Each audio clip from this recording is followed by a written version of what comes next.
Hello friends, knowledge versatile welcome.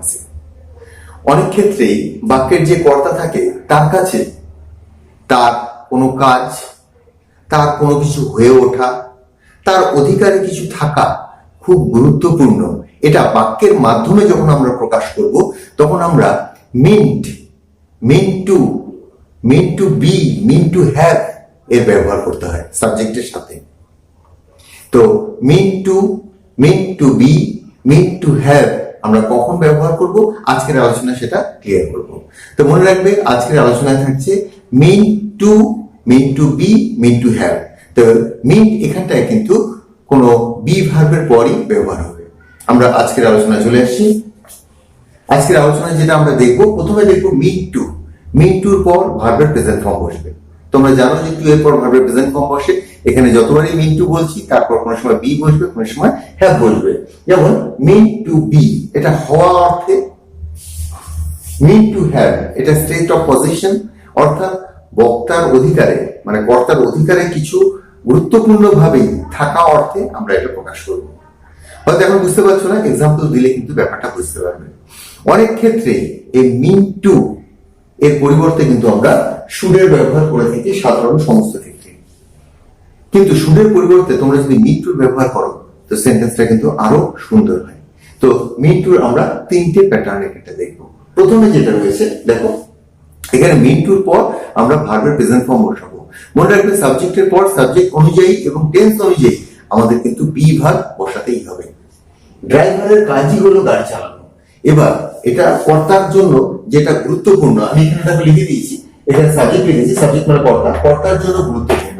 এখানে mean to কথার অর্থই হচ্ছে বাক্যের যে কর্তা, বাক্যের সাবজেক্ট তার পক্ষে, তার জন্য, তার যেটা গুরুত্বপূর্ণ সেটাই কিন্তু আমরা এটা বলবো। ড্রাইভারের কাজই হলো গাড়ি চালানো। কিভাবে বলবো? Drivers are mean to drive cars বা ড্রাইভার্স শুড ড্রাইভ কার্স। তো ড্রাইভার্স শুড ড্রাইভ কার্স, শুডের ব্যবহার না করে আমরা বলছি drivers are meant to drive cars, মানে ড্রাইভারদের কাজই হলো গাড়ি চালানো। তারপরের এক্সাম্পলটা দেখো, এখানে কিন্তু আমরা শুড এবং ভার্ব প্রেজেন্ট ফর্ম করছি। লরির কাজই হলো ভার বহন করা। লরি, ট্রাক এর কাজই হলো ভার বহন করা। লরিজ বা লরি, যদি লরিজ বলো এখানে আমরা ট্রাকস এর ব্যবহার করেছি। Trucks are mean to carry loads.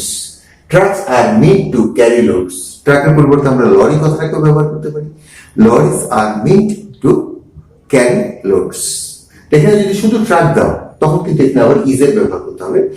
A truck is mean to carry loads, অর্থাৎ ট্রাকের যে কাজ, এখানে সাবজেক্ট যেটা সেটা হচ্ছে এক্ষেত্রে লরি, এক্ষেত্রে ড্রাইভার, এদের জন্য যেটা গুরুত্বপূর্ণ সেটা প্রকাশ করতে গিয়ে আমরা কিন্তু মিন টুর ব্যবহার করছি। এর পরিবর্তে আমরা শুডের ব্যবহার করতে পারতাম।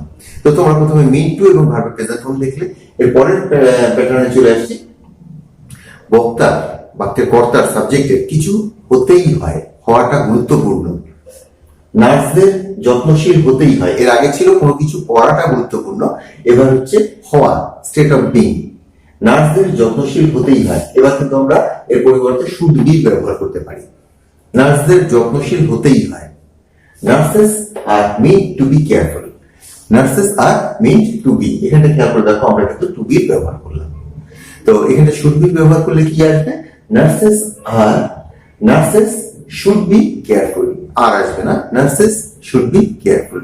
তার পরিবর্তে আমরা ব্যবহার করলাম nurses are meant to be careful. তোমরা যদি এই সেন্টেন্স গুলো লেখো খুবই ভালো শোনায়, ভালো পড়তেও ভালো, এবং এর প্যাটার্ন গুলো একটু ভিন্ন ধরনের। Nurses are meant to be careful অর্থাৎ নার্সদের যত্নশীল হতেই হয়, সেবিকাদের যত্নশীল হতেই হয়। খেলোয়াড়দের পরিশ্রমী হতেই হয়, অর্থাৎ কারো কিছু হওয়া টা বাধ্যতামূলক বা গুরুত্বপূর্ণ সেটা প্রকাশ করতে আমরা মিন টু বি ব্যবহার করছি। খেলোয়াড়দের পরিশ্রমী হতেই হয়। Players are mean to be hard working, এখানেও মিন টু বি ব্যবহার করলাম।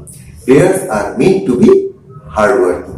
এখানে আমরা শুডের যদি ব্যবহার করি তো সেক্ষেত্রে আমরা বলবো players should be hard working. Players should be hard working, কিন্তু শুড বি ব্যবহার আমরা করছি না, আমরা করছি মিন টু বি। আচ্ছা, কর্তার অধিকারে কিছু থাকাটা গুরুত্বপূর্ণ সেটা বলতে গেলে কিন্তু আমরা মিন টু হ্যাভ এর ব্যবহার করবো, সেটা আবার দেখছি। একজন ড্রাইভারের গাড়ি চালাবার জ্ঞান থাকতেই হয়। গাড়ির ড্রাইভারের কাছে কি থাকতে হয় না, গাড়ি চালাবার জ্ঞান যেটা নলেজ সেটা থাকতেই হয়, কারোর কাছে কিছু থাকতেই হয়, থাকাটা গুরুত্বপূর্ণ, এটা নির্দেশ করতে আমরা নিড টু হ্যাভ এর ব্যবহার করব। A driver is meant to have, এবার খেয়াল করে দেখো মিন্ট টুর পরে আমরা হ্যাভ ব্যবহার করলাম। A driver is meant to have driving knowledge. A driver is meant to have driving knowledge. তো এখানে আমরা শুড হ্যাভ এর ব্যবহার করতে পারি। A driver should have driving knowledge, এটার ব্যবহারই বেশি হয়ে যায়। A driver should have driving knowledge, কিন্তু তার পরিবর্তে আমরা ব্যবহার করছি কি, a driver is meant to have driving knowledge. তো এখানে আমরা হ্যাভ এর ব্যবহারটা করছি অধিকারে থাকা নির্দেশ করতে। একজন ডেলিভারি বয়ের একটি বাইক থাকতেই হয়। যারা ডোর টু ডোর বা বিভিন্ন স্টোর টু স্টোর কোনো কিছু ডেলিভারি করে তাদেরকে আমরা ডেলিভারি বয় বলি। তো তাদের একটা নিজস্ব বাইক থাকতেই হয়। তো কোনো কিছু থাকাটা গুরুত্বপূর্ণ, কর্তার জন্য যেটা গুরুত্বপূর্ণ সেটা কিভাবে বলবো, a delivery boy is meant to have a bike. A delivery boy is meant to have a bike, অর্থাৎ একজন ডেলিভারি বয় একটা বাইক অবশ্যই থাকতে হয়। তো তোমরা দেখলে meant to be, meant to have এর কিন্তু প্রচুর চর্চা না করলে এটা বাক্যে প্রয়োগ তোমরা করতে পারবে না। দেখবে বাক্যে প্রয়োগ করতে গেলে আমরা শুড বি, শুড হ্যাভ এর ব্যবহার করে ফেলি, সেটাও ঠিক আছে, কিন্তু তোমরা যদি মিন্ট টু ব্যবহার করতে চাও, meant to be, meant to have, তো তার জন্য কিন্তু যথেষ্ট প্র্যাকটিসের প্রয়োজন। তো আজকের আলোচনা এখানে শেষ করছি, পরবর্তী আলোচনায় আবার যোগ দিচ্ছি। Till then, bye, love you.